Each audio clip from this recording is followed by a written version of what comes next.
Good morning, good afternoon, good evening, everyone. Welcome back to the MatchNet podcast. Oh my goodness, today I have such an amazing couple in front of me. I'm like so happy, so excited to have them here today.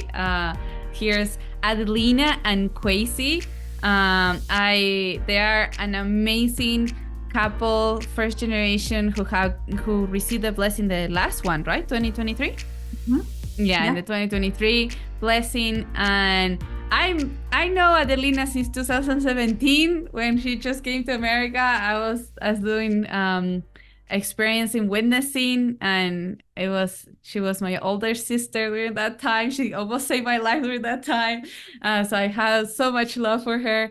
And then Kwasi, I think everyone knows Kwasi as well. He's from Las Vegas, very famous. And I don't know. I have seen him all over the country. I'm like, what are you doing here? I don't know. He's always somewhere present. But I imagine that some of you don't know you. So why don't you introduce yourself to the audience? Mm-hmm. You go first. Sure. Hi, everyone. Thank you, Karina, for inviting us. My name is Adelina. I'm originally from Romania, and currently I'm working with GPA here in America. And I joined in 2010, and I was witnessed by my older sister. Since then my journey was complicated, maybe. I think something that can summarize my journey in the church is that when I really understood the principle and I understood who true parents are, and that true parents are the Messiah, for me at least, then I really felt that the most valuable thing I can do in my life is actually dedicate my life and live together with the Messiah. So since then, I chose to walk a public path. And I joined the UPA, and I was a missionary. And finally, I ended up in America as a missionary. So this is my eternal mission country, I guess. Yeah. That's about me. Yeah, my name is Kwasi. I am originally from Ghana. My family migrated to the US in 2004. So I guess I've been here for a little while. I joined the movement in 2014 in CARP, and my spiritual father, who then was the director of CARP, Akira Watanabe, really sold me CARP, but it wasn't really like through just the spiritual aspect. The hook for me came because he gave me a responsibility that connected to my career. But then eventually I learned about the principle and also the people that were there, the core members that were there at that time. We're also going through that journey to discover your faith. And I was really pulled by sort of their heart and their character. And I think prior to that time, I think I had been searching really for where I can belong. I came from a different country. And so that sort of upbringing, how I was raised, was really a core part of me. And America is a very different country. And so I think I was really searching for people that kind of could align. I could feel like I could align with them. And I think that was the first thing that grabbed me. And why I ended up staying throughout was that I could actually see the transformative experience that I had, my own growth in such a short period of time, that even my own parents were shocked, how I changed. And I think just being able to witness that, how being intentional about my own growth changed me and changed actually my family coming together. I think that I saw like, wow, there's really value in this. My journey to, learn more about your parents and their mission and their impact on the world, and especially the blessing, actually is something that came over time. But I needed to sort of develop that sort of core part, where, my own growth, and also in the people around me. And I think that part about with true parents, connecting with them, connecting with God is something that, I kind of grew with that, as time went on. These were just 5 minutes, and imagine there's so much underneath and like so many gems that we could get from your spiritual journey, right? And I would love to in the future listen to a podcast. Maybe you guys should join the podcast, do the podcast of how I joined the church. And I would love to hear more of the details because I believe there's so many stories. And I mean, Adelina doing UPA, I believe that there's so many stories there too, and afterwards. But today we're gonna focus on your blessing, right? And yeah, Adelina, I believe you say you joined the church in 2004. You say? Me? Yeah, I joined in 2010.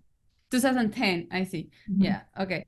So it's been around like both of you 10 years in our movement, right? And I imagine in those 10 to 12 years, there's many years in your journey toward the blessing, right? So there's a lot of years, and I would love to hear a little bit more what has been your journey, your experience toward the blessing. I guess I can start. Yeah, so when I joined UPA, actually it was a rule from True Mother to not apply for the blessing during the UPA years while we were in Korea, and then also in the first year of our mission. And so that was something we actually struggled with because we were like in our late 20s, were anyways over 25, most of us, and the blessing is important. And we know even in our life, but also public life, actually having a family is core of our principles, right? So after I graduated UPA and I was sent to America, it was hard for me to really understand what is that I need to do in order to apply for the blessing. So because I'm first generation, like for the second generation, it's easier. I don't know if it's easier, but the parents, most of the times the parents are involved, right? And kind of guide the kids towards that. For the first generation, and in my case, I was a foreign missionary, and the leaders who raised me in the beginning were not with me. So I really didn't know who to reach out to, what is the current system, what is the matching system in this country, and how do I really become a candidate. So it actually took me a few years to figure that out. Also because I was in the midst of mission, and I considered this mission as coming directly from True Mother. I felt like I could never really put blessing as priority. Like something was always more important or more urgent, where I had to invest more. So I think it was in 2021 that I found my matching advisor who kind of prioritized the blessing more than I did, my blessing more than I did.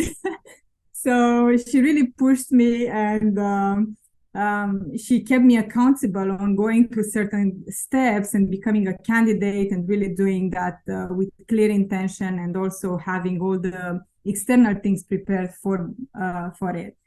So I think that was kind of the journey. Internally, of course, I struggled because I did feel ready, where I thought I'm ready, and then also actually. Many times when I reflected, or later when I reflected, I felt like I was actually going into this space of feeling entitled for the blessing. Like, oh, I've joined like for 10 years and I'm doing public mission, and I'm doing all the right things. What's up? Well, why is this not coming to me, right? But I think I had to come to a space where I really allowed God to be part of it and to decide for me, and also to allow people around me to really support through prayer, and also support through introducing people to me and talking things out to me. So yeah, that helped a lot. But that's, I don't know if that answers your question, but a little bit of my journey. I pass it to you. Yeah, so I had a different journey. And coming through CARP, joining the movement through CARP, I joined um as with the mindset. I didn't really join mostly in the beginning to grow myself necessarily. I think one point that I should make is that the blessing was one of the reasons why I joined. I thought that was very interesting because I did not have to go search for a girlfriend or anything, right? It was just, there's gonna be a time, and I'm gonna find someone, or someone is gonna be suggested to me, and then we're gonna sort of have that conversation when that happens. And I think that really cleared sort of a lot of, because as a young man, or maybe women also probably go through that, is you're always thinking about, like, your girlfriend or boyfriend, like, when are you going to get, a partner at some point? And for me, I was also going through that. But I think my time when I got into CARP, it allowed me to kind of let go of that. And the value of the blessing for me was also something that caught my heart, because it really felt, wow, like, imagine when two mature people centered on God can come together. Like, what does that look like? And my the directors of CARP, Karen Makiko-san Watanabe, so Watanabe's, they for me exemplified what the blessing looked like, especially with how much they were sacrificing and giving, but also really learning to balance that with taking care of their children and how much they loved them. But also they were really investing their time in us in CARP. And for me, it gave me that sort of like vision, like, wow, like, I want that, I want that in my own marriage. And so through many years of being, going through this journey, that was really what pulled me back, because I'm sure many people go through like this sort of temptation where outside, finding someone from the outside looks very, very, tempting. And I went through that, many times, thinking about that. But I always come back to like what I saw in the Watanabes, but also the experience of being part of like blessed children and blessed families, the community that we have. I always felt like if I go out, then if I find someone outside, I'm going to be out of that circle of support and friends and loved ones. And that was not something that I wanted to risk. So, and it wasn't something that went away. I felt many times, had this sort of ups and downs where I always kind of wondered, like, when am I going to be ready? Adelina talked about being entitled. I think maybe 3 years into joining, I remember asking Kirsten, like, Kirsten, I'm ready for the blessing, it's time. And I remember Kirsten was like very like hesitant to like, let me know that I'm ready. And so I think it's good to have that sort of mindset to always want the blessing. But also there is such a thing as God's timing. And also really maturing yourself as part of the journey is you're going to thank yourself later. Because when I look at our relationship, I really look at the journey, the ups and downs, and really overcoming so much adversity throughout, my life of faith is what is really like paying off now, especially, when we have, some sort of miscommunication or argument. It's like we can tap into that, what I learned in the past through my journey. And it really allows us to kind of come back together. And so I'll say, let's not discount the journey. No matter how up or down, everything is conducive into eventually finding your partner.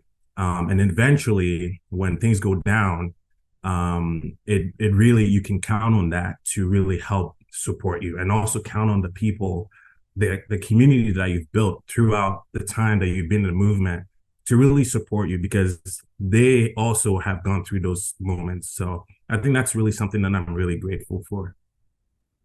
Wow, so deep. Both of your journeys over the blessing.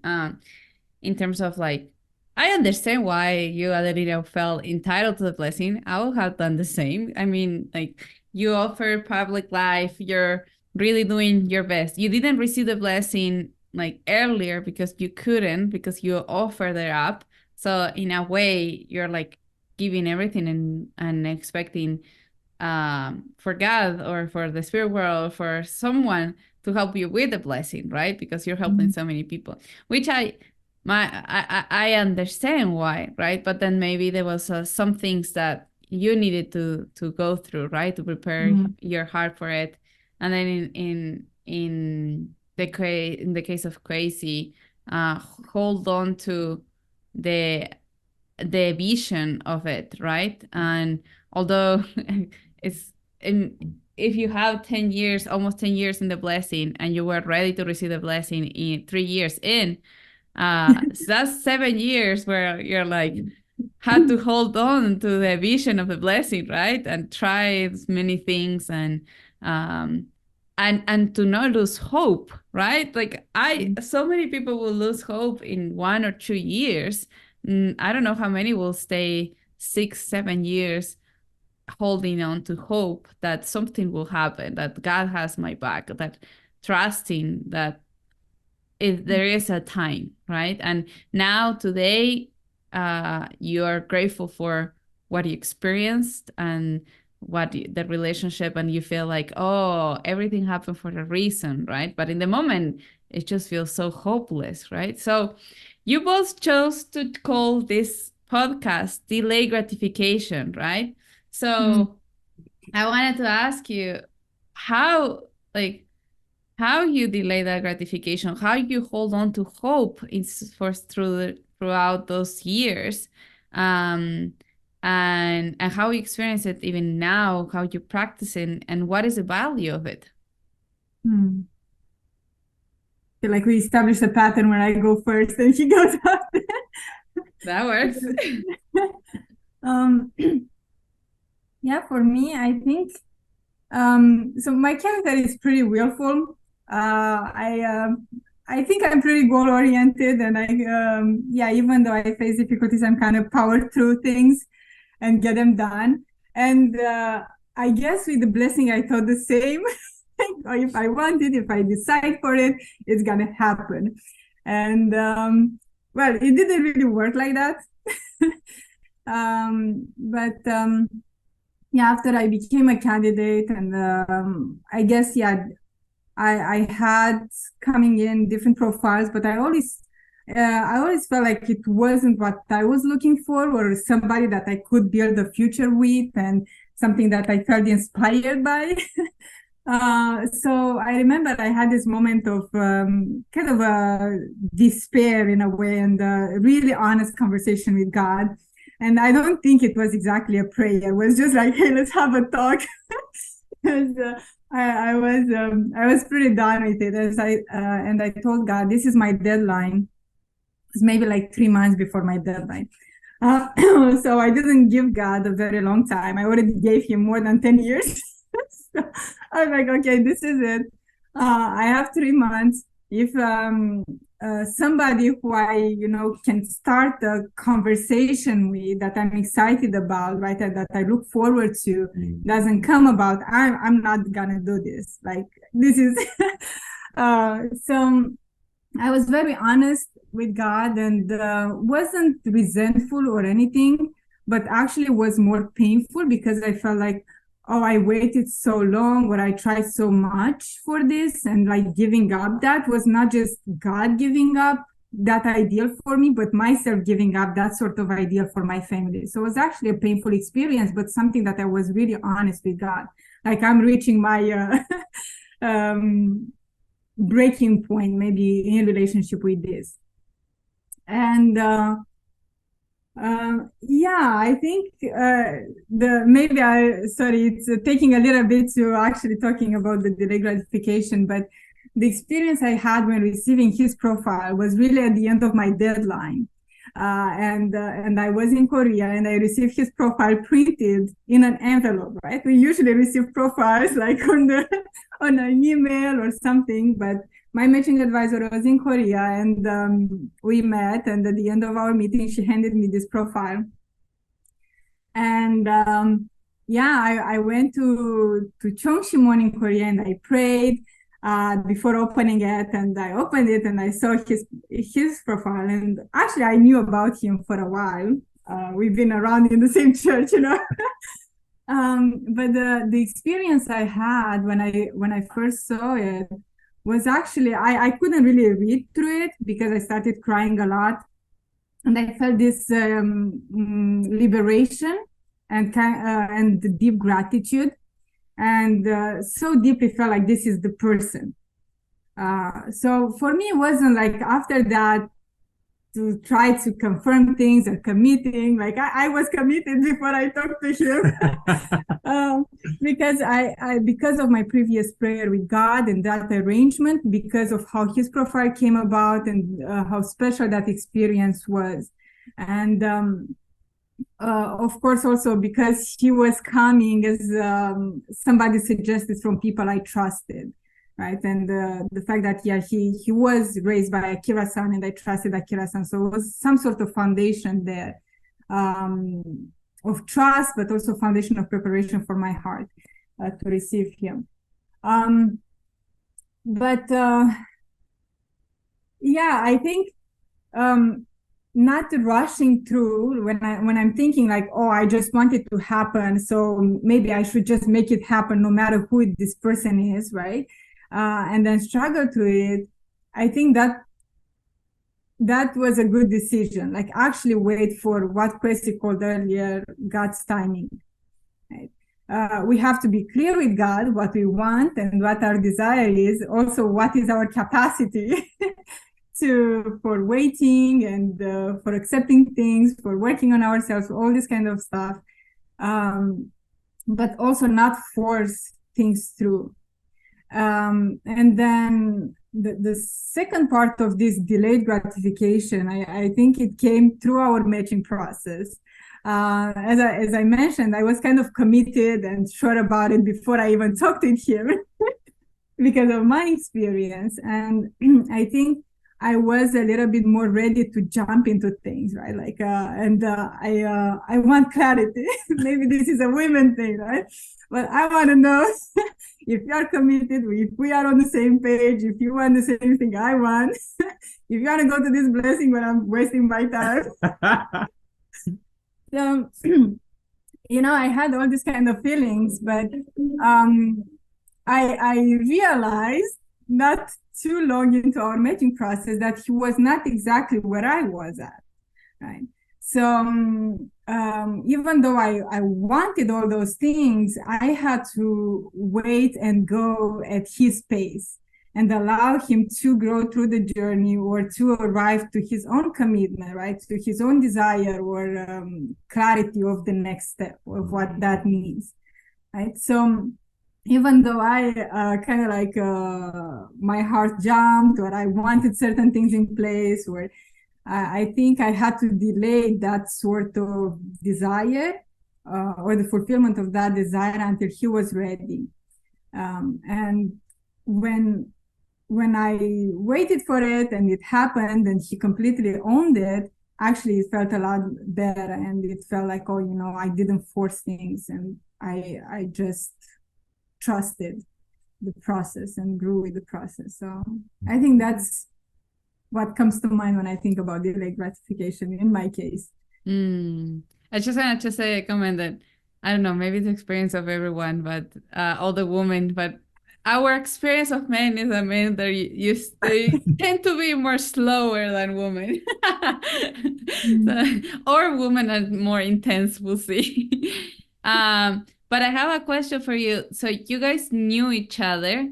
Why, like, what do you think you didn't consider him before, or it's like the way it's kind of like so many people are expecting that when they meet the person the first time, like the love at first sight, right? Like you meet the person, you see it, and it's like you know that this is the person, right? But in this case, you knew it, you knew him, and you didn't have that experience before. But then when you opened that envelope in that environment, you felt strongly this is the person, right? So I wonder, like, yeah, what was different, or like what was your process for that? Yeah, it's interesting because we knew of each other, but we never really talked to one another, which is kind of interesting being in the same country, in the same movement, our movement, right? We meet at workshops or things like that. Actually, we didn't really meet at workshops, but I saw him at one of Mother's events, and he was mentioned to me by my friends, like, oh, this Kwasi guy, he's first generation, you know? And yeah, he's a great guy. And I was like, yeah. I didn't even know how to go about it. And also an interesting point is like at some point in those years, we had the same matching advisor. We are receiving the same emails. Oh yeah, that's true. We were on the same emails for years, getting the same, like, our advisor would send like potential people or to sign up for certain like matching things that were coming, and we were put on the same, like we were CC'd on the same thing, and we never really like considered each other. Why that advisor didn't suggest?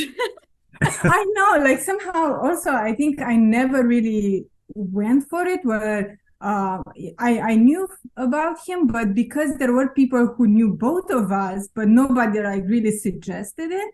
To me, was like, oh, maybe there's something in his situation, or maybe something in my situation, or these people don't see us as a good fit, right?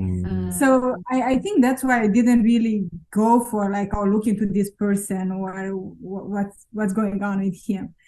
So that's on my side of why I didn't reach out. So interesting. Okay, Kwasi, what is your story with delayed gratification? Yeah, you were saying maintaining hope or keeping hope. I lost hope many times. I'm not gonna lie. I lost hope many times. When you live in America, there isn't a lot of first generation, women. And so, I found in some ways I wanted someone that, could speak English and, we can communicate.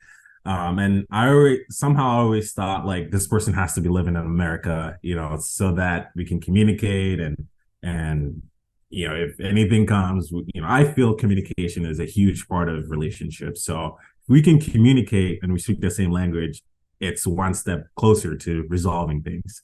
I lost hope, and always because I was so much around like second gen.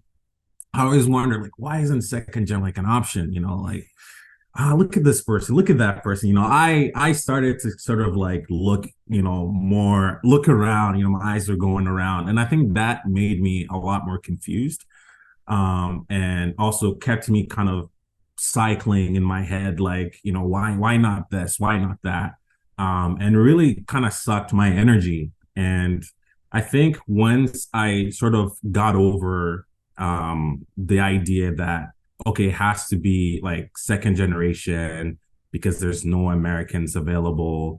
Once I was able to get over that, like I settled down, like became more calm, because I think it was so put in my head that I needed to find someone. I thought I needed to find someone because I was waiting for so long and nobody was coming. And so I really felt like, I felt like I needed to just relax, relax and start over. And so I was able to have matching processes internationally, international matching process. And I feel like each of those processes really allowed me to sort of discover more of what I was looking for. So I went through two matching processes before meeting Adelina.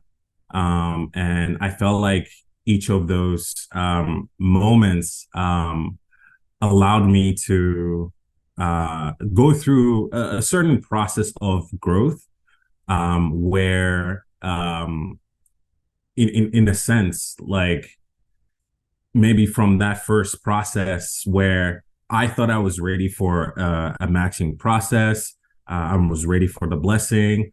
But then when I look into like what I was really looking for, it was very superficial. I was not even like focused on what my core values are.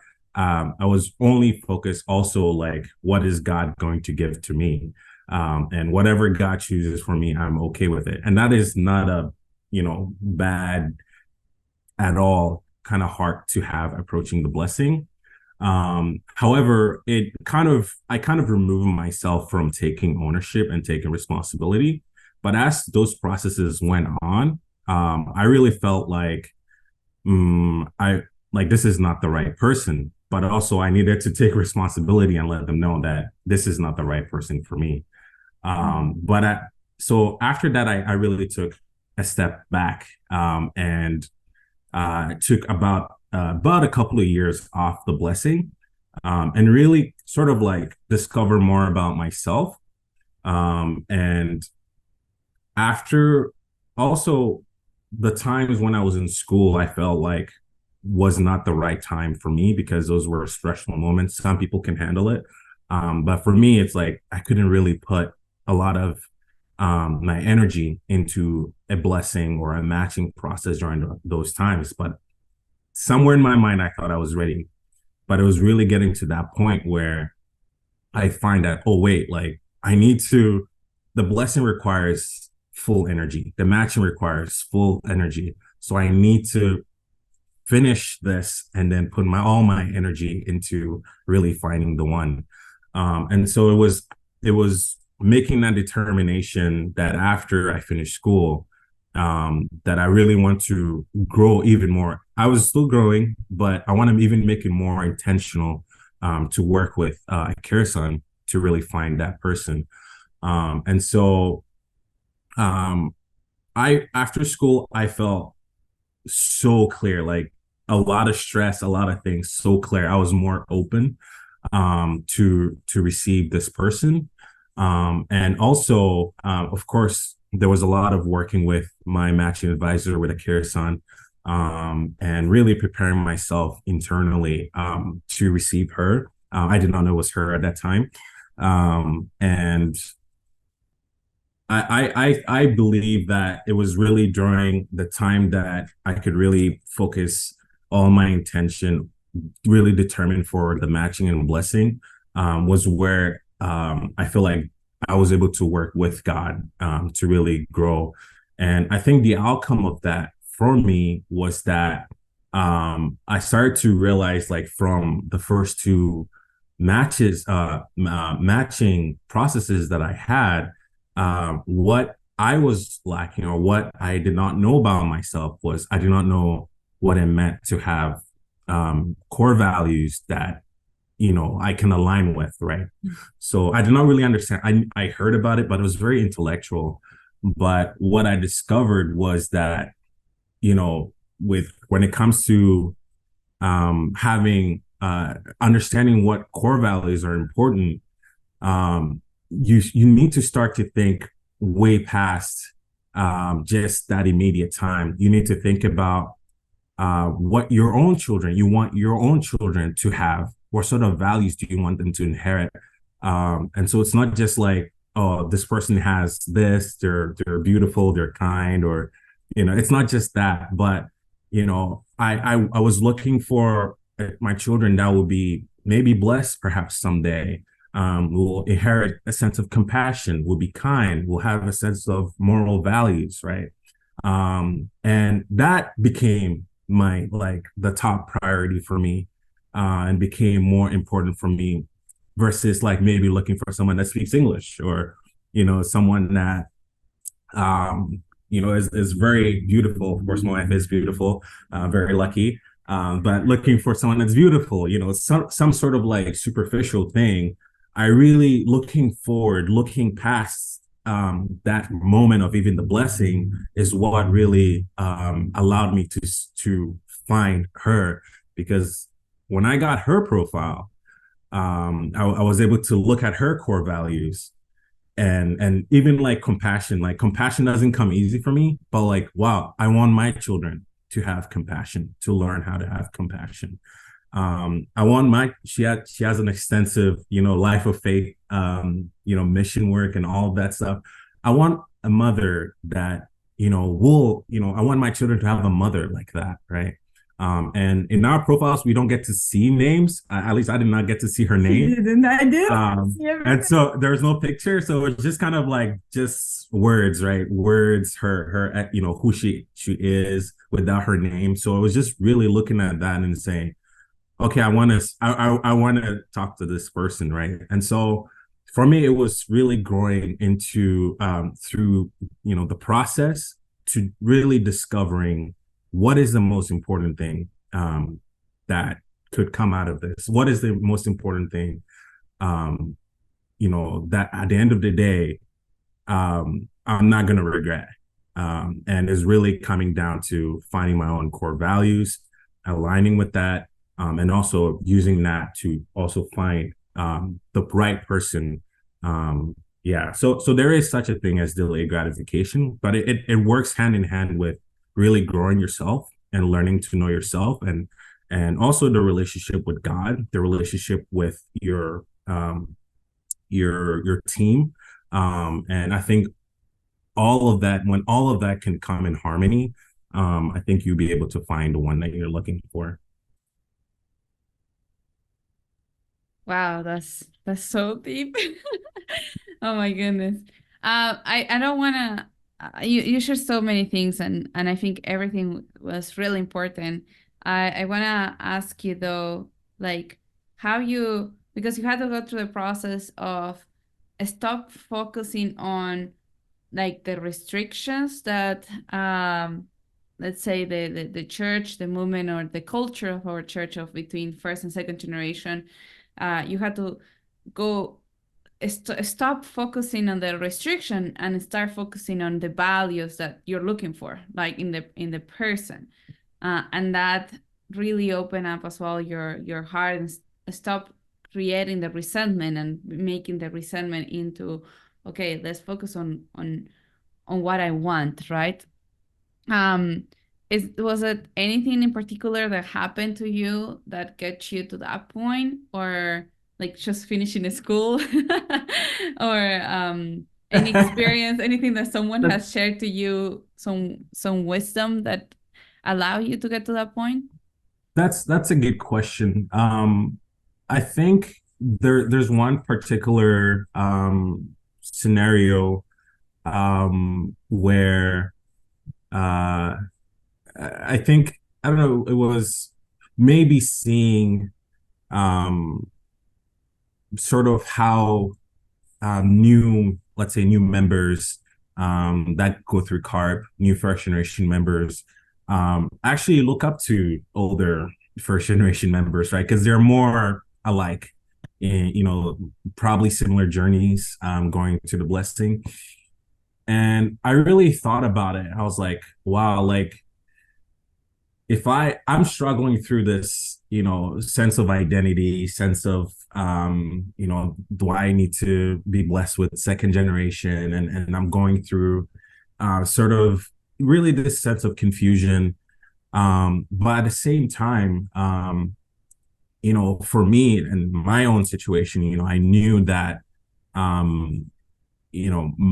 a Kirsan representing my spiritual parents, really desired for me to follow that traditional way, which is to find another first generation, and also seeing that all those other first generation were struggling, maybe with that same thought.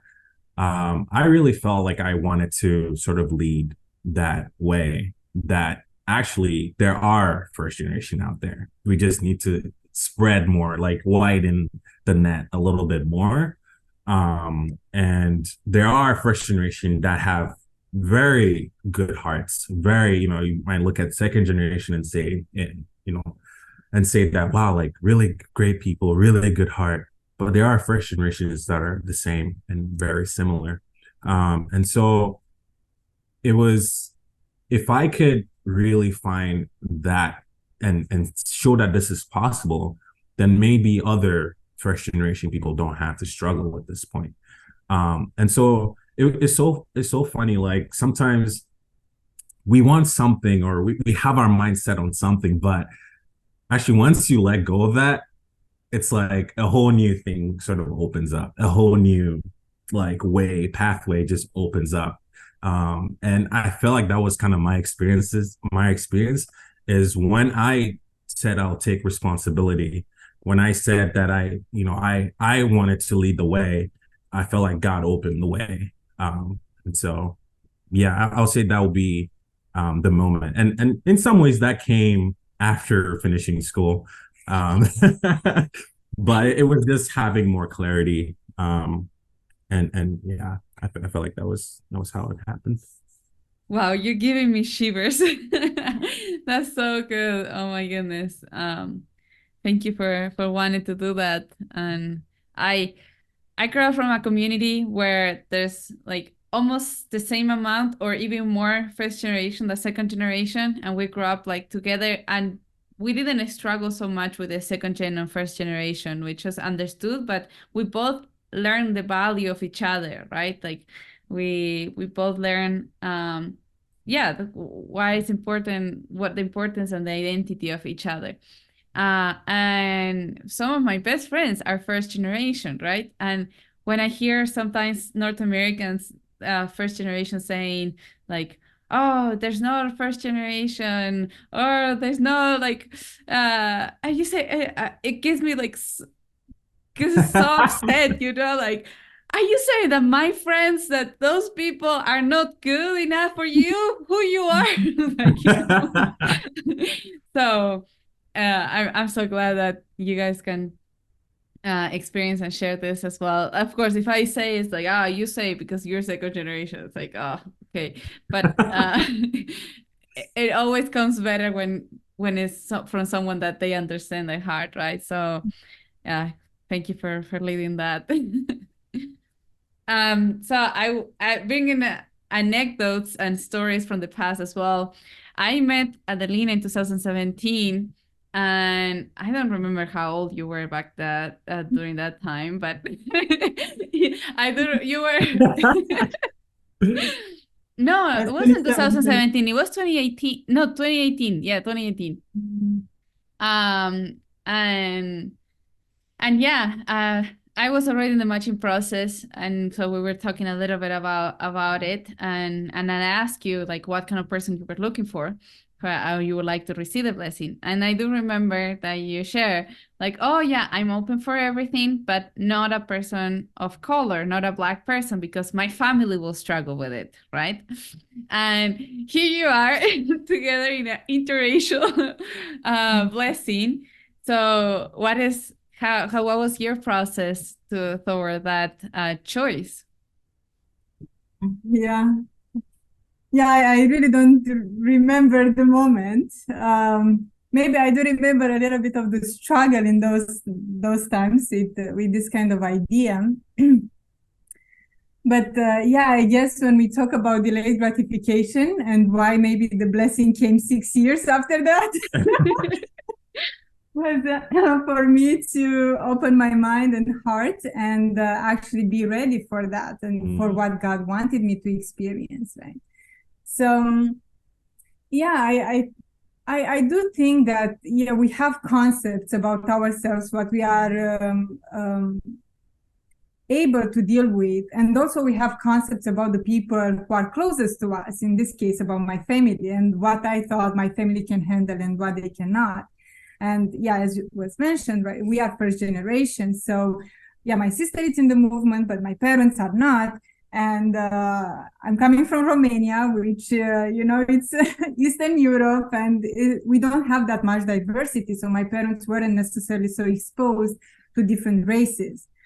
But I think what what opened my mind to it, the fact that I was a missionary in America, and more exposed to interacting with different people. And then later on, I think since 2021, we had missionaries in Africa, and I got to visit some countries in Africa to talk with the people there. And I discovered such a beautiful heart and such a deep heart that African people have.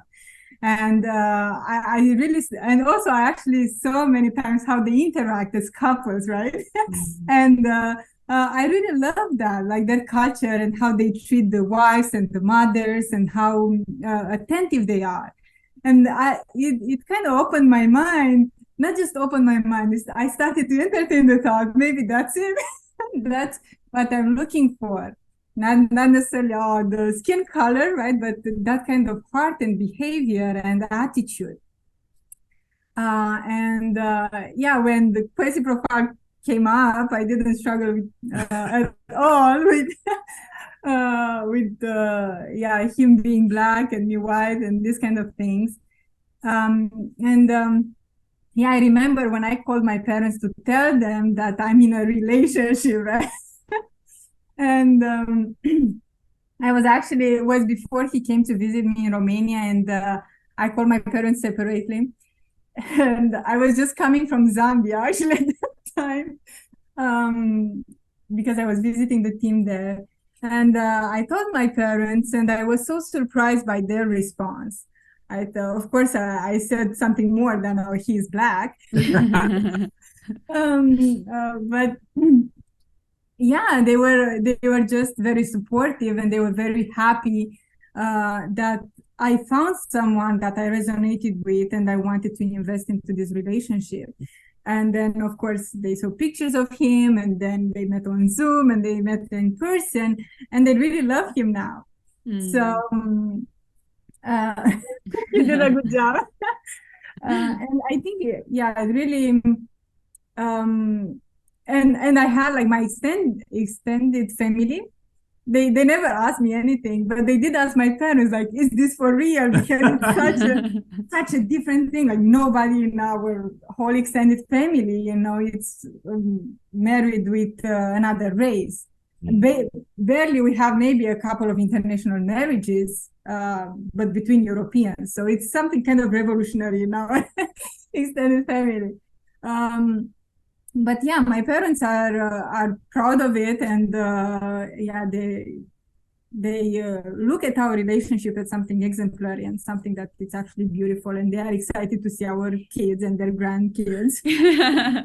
So yeah, I think it was a process for me to really open my heart, and when I was okay with it, and I was convinced that this is actually not an issue for me, then my parents didn't have any issue. I think I was excusing myself for justifying maybe my inability with thinking how my parents gonna react about it, right?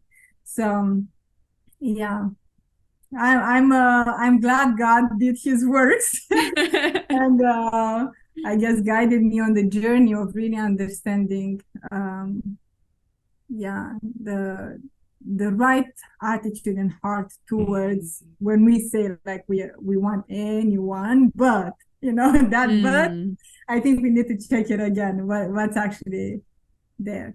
Yeah, be careful what you say in conversations about it, because it can come back to you 10 years later. Yeah.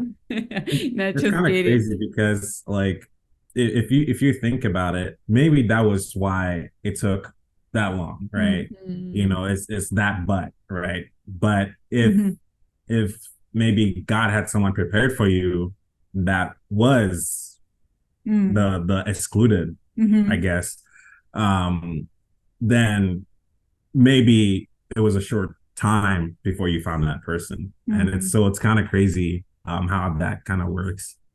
Or maybe just that's the timing, right? Like the need to go through that you both needed to go through, right? Because who knows?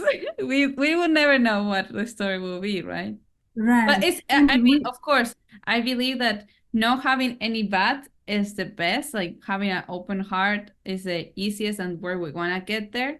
But at the same time, I do believe that I like that in your story, you both hold on to we want to have a good relationship. I want someone that I can communicate. I want someone. So slowly you focus on, like, you still hold on to your expectation and desires of what kind of family you want to create, right? And you even say that, Kwasi, that you had, at some point you realized that someone wasn't the right fit and you had to take responsibility for that. And then that's really hard as well, right? So to say no, and not be afraid to say no. That's so important too.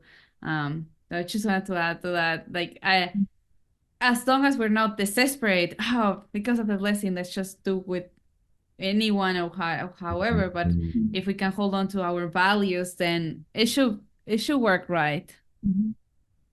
Right. We have to have, I guess, the right but.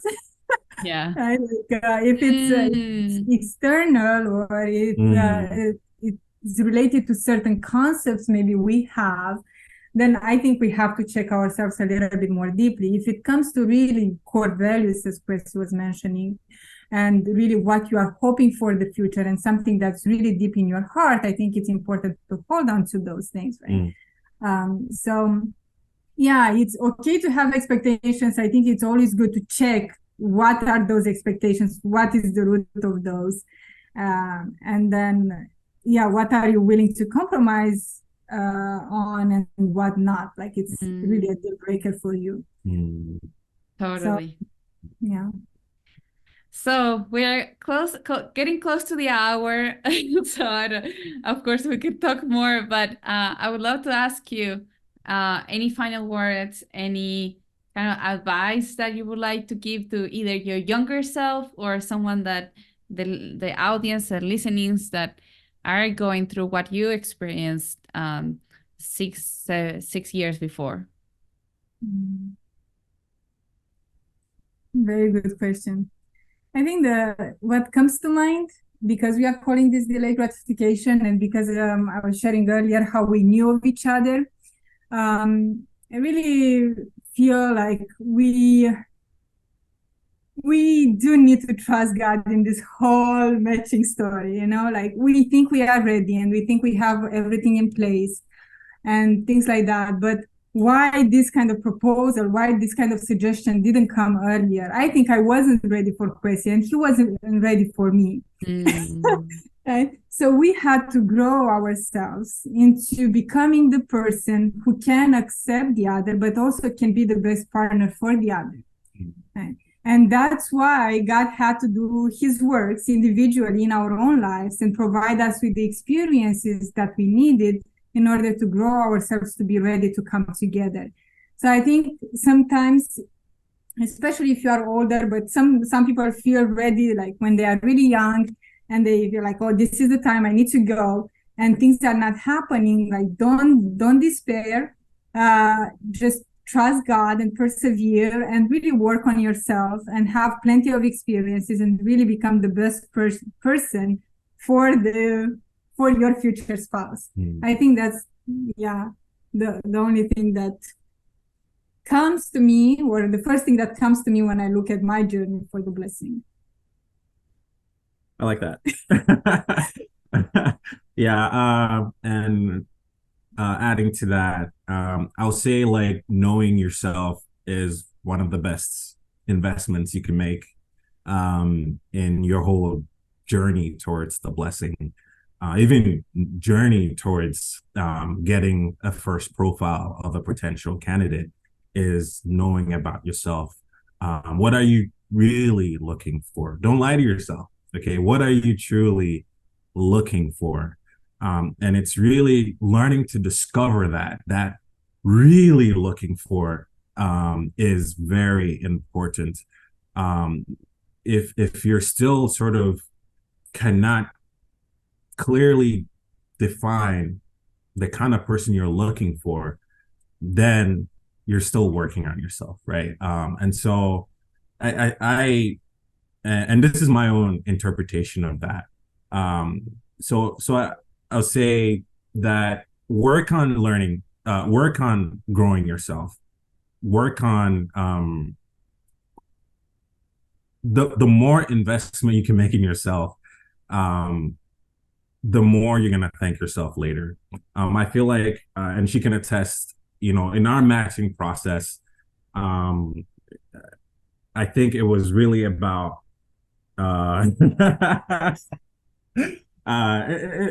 sometimes it really came down to just kind of how we knew ourselves. For instance, like I'll say during the first month or so, it's like when you're in a matching process, there's this sort of like excitement. You're meeting someone new, you're thinking about all the potentials, you're really excited about all that. But then it's knowing that actually like the relationship cannot work on excitement alone, right? And you start to I play back like, oh, this many times that I was really excited about something, but then when my everything came down, I was not as excited again, right? And so I think we had that moment, and it hit me like, okay, I need to, before all this ends, I need to start finding ways that we can develop our relationship even deeper. And of course, that came from me knowing that she was the right person for me, right? Early on, I knew she was the right person, but I needed to. She didn't say that though. I didn't tell her that. I didn't want her to know that. But I wanted to still learn about her. I wanted to still know about her. I wanted to do the due diligence, and really learn more about who she is, what she likes, what she doesn't like. And yeah, and that all went away. I mean, that all came when that whole inspiration and really being excited and euphoria, meeting someone kind of went away. And then it's like, okay, let's kind of get into like, the meat and the potatoes. Let's get into let's get going. It's so funny when we were in the matching process with Robert. I was in the same thing. Like, are you committed? Like, do you want this? And he's like, well, for me, this is like a dream. I'm still like, I'm still kind of understand that it's so real, And it's like, if you think this is a dream, I told him, it's time for you to wake up. Yeah. I guess we're women like that, eh? Yeah. I think it helps them though. I think for women, and this is it's okay to feel that way because we look for security, right? We look to see if our investment is worth it, right? Because we don't want to waste our time. I remember I told him, I'm not looking for a brother. I'm not looking for a friend. I'm looking for a husband. And I think it's okay to be straightforward with your needs and also what you are hoping for in that. But at the same time, you have to be patient for him to make his decision, right? Like you cannot force that on him. So I couldn't force him to think I'm the right person. Like he had to come to that conclusion by himself, right? By seeing all of the different parts, even that very pushy part, like I want clarity. But I think as women, we don't have to feel guilty about it, and we don't have to go around the bush and like, oh my God, maybe it's scaring him away if I say that. I think it's okay to say it if that's how you feel, like, and where you are in your process. I do. Oh, that's true. Totally true. And I feel like we had to do a part 2 of this because so many points that we could go extend it more and talk more. But Adelina, Kwasi, it was such a pleasure to have you guys here. I believe your story will impact so many people. If you are one of those who felt connected with their story, learned something, send them a message. If you don't know their contact information, send it through MatchNet, send it through YouTube, through our BFM email, and we will make sure that they will receive your message or the impact that they have done.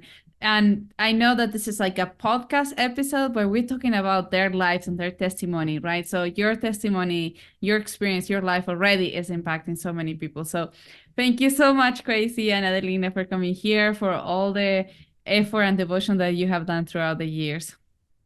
Thanks for having us. Thank you, Karina. It's nice. See you next time. Bye.